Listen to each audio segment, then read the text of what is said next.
তো গাইস আজকে আমি বসে মিলিমিটার গেম খেলছিলাম। কোথা থেকে এরা দু ভাই নিজেদের মধ্যে এসে বলতে থাকে যে তুমি ফ্রি ফায়ার খেলো, তুমি পাবজি খেলো, এই বলে দু ভাই নিজেদের মধ্যে মারামারি করতে শুরু করে দিল। আমি তাদেরকে থামিয়ে বললাম যে দাঁড়া দাঁড়া দাঁড়া, কি করছিস তোরা? তো আমি ওদেরকে বললাম যে দাঁড়া, তোদেরকে বলছি একটা চ্যালেঞ্জ দিই তোদেরকে, যে যতক্ষণ হাসতে পারবে আমি ভাববো যে তার গেমটাই বেস্ট, এবং তাকে আমি আমি একটা গেম খেলতে দেবো তার ইচ্ছা পছন্দ মতো। তো আমি প্রথম ভাইটাকে বললাম হাসতে শুরু কর, তাহলে তুই এবার দেখি কতক্ষণ হাসতে পারিস, ঠিক আছে?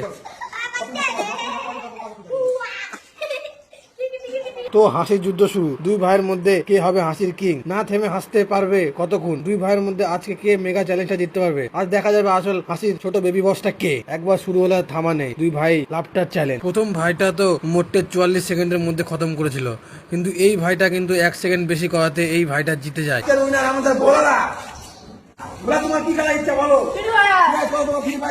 তো গাইস তোমরা ফ্রি ফায়ারকে 10-এর মধ্যে কত দেবা এবং পাবজিকে 10-এর মধ্যে কত দেবা, কমেন্ট এসে বলো।